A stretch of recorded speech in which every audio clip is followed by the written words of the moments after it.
Hello my friends, I'm Duchess and welcome to my YouTube channel. So today I'm going to be working on Webtoon Canvas Collab with my other lovely and talented artists and just talk about how I am able to participate in these collabs and just kind of my thoughts on this current one that I'm working on. So let's get started. As I've mentioned before in my previous videos, a great way to grow on Webtoon Canvas is to reach out to others and become a part of the art and Webtoon Canvas community. It's one of the best things that's ever happened to me because it's a huge opportunity for all of us artists to grow, and that's not even the best part, because the best part is getting to know these other artists who have the same aspirations that you have, and it's just so easy to relate to each other and help each other out with anything that we need. And so yeah, I'm just really fortunate to have been a part of this art community, and yeah, it's just amazing. So I was invited to be part of another Webtoon Canvas collaboration, and of course I said yes because collabs are a great way to grow on Webtoon, and it's just fun to be a part of. It's fun to interact with the other Webtoon artists and just like see everybody's drawings at the end in a huge Webtoon episode, and it's just beautiful. So every time I participate in a collab, I always feel so accomplished because before I became a Webtoon Canvas creator, I was simply a reader, and when I was reading Webtoon Canvas episodes, I would see these occasional Webtoon collab episodes which were super duper long, and it had all of these beautiful, amazing artworks in it. And you know, the point of it is to kind of draw readers to other Webtoon artists' webtoons, and it works really well because whenever I saw an art style that I really liked or something that looked interesting, I would definitely go check it out. And so yeah, it's really amazing. And when I was just a simple reader, I would always think to myself, like, what would I have to do to become a part of this? It just seemed so big and so far away, but now here I am. And so I just wanted to talk to you guys a little bit of how I was able to become a part of these amazing Webtoon collaborations. And it's quite simple. Well, it seems simple, but it is a bit of a grind. So yeah, let me just tell you guys a little bit about it.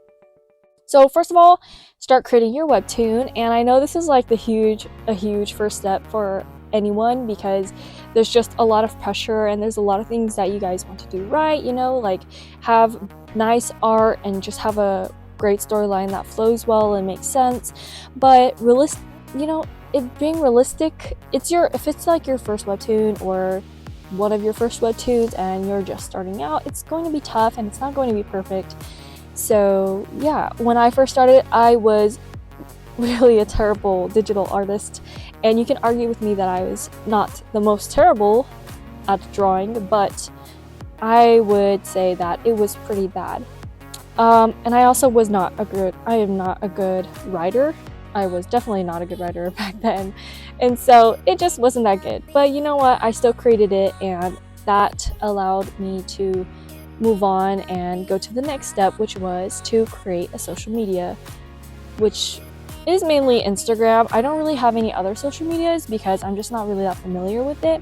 But with my experience, like I've been on TikTok a little bit, I'm on YouTube, of course, but YouTube's kind of like a different type of social media, if you know what I mean. And so Instagram was like the ideal place for me to grow. And so that's what I started with. I highly recommend it because I just feel like a lot of artists are on Instagram and active on there.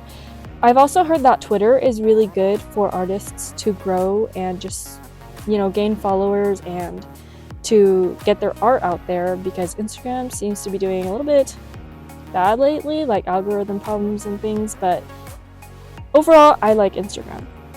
And so it took a long time for me to get recognition on Instagram. Like at first, when you start out with 0 followers, nobody even knows who you are. And then once in a while you get a random follower who follows you, and it's just so gratifying.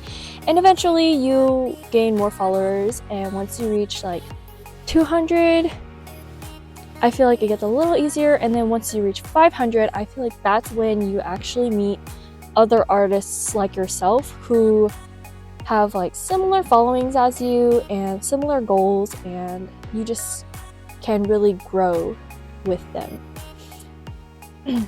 And so once I reached about 500 subscribers, it was a little bit easier and a little bit more fun to grow on Instagram and just like post my stuff. And I think having that little community, like a really little community of artist friends, helped me to, you know, boost my confidence, and that just allowed me to keep going, because it can be a little bit discouraging because it takes a long time. It probably took me about a year to reach 500 subscribers. I mean, not subscribers, 500 followers, not including the other accounts I made before in the past, like just with the specific one that I have right now. And yeah, so on Instagram, I would constantly post webtoon art, like my own webtoon art. I posted other things as well, because your own art isn't really going to get recognized because nobody else knows what it is. So, but I always posted my webtoon art and made sure all my followers knew I'm a webtoon creator on Canvas. And I feel like because I always posted webtoon things and used hashtags like webtoon canvas and stuff, other webtoon artists were able to find me. And once they found me, like once I found one person, I just started to meet so many other webtoon artists, and now I know like 100 webtoon artists on Canvas. But yeah, for a very long time, I was the only webtoon canvas creator I knew, you know, like within my circle. And yeah, so anyways, whenever we want to do a collaboration, whenever someone wants to do a collaboration, they just reach out to us, invite us, and create like a big group chat on Instagram to talk about all of the requirements and submission details. And yeah, and each collab usually has a theme, and therefore specific events, usually like Valentine's Day, Christmas, or Halloween. And the next holiday that's coming up is Halloween. So this one is for Halloween. It has a specific name that I'm not going to talk about yet because I don't want to spoil it for my lovely webtoon creators. And yeah, so I'm not showing you guys the whole process of my drawing, even though I'm basically done with it. Yeah, so anyways, collabs are supposed to be made on a regular webtoon canvas size, which is the 800 by 1280 pixel canvas. But I feel like lately my webtoon collab art is not that clear. It's a little bit blurry, and I just thought that maybe because my DPI is so high, it's like 400, then perhaps it was because of the size of my canvas. Maybe it was too small. And so I figured the cause of this unwanted pixelation would be solved if I just made my canvas 2 times bigger. So this time I used a 1600 by 2560 pixel canvas size.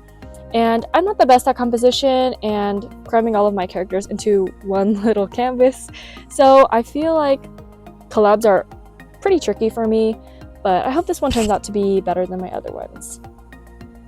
Alright, so I'll show you guys the final drawing when the last week of October comes around.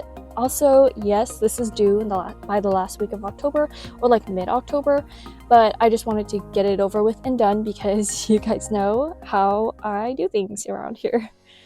Alright, so that is all I have for you guys this week. I hope you guys enjoyed this week's video or learned something new. Please give this video a thumbs up, subscribe, and click the notification down below. Thank you so much, and I hope to see you guys next week. Bye!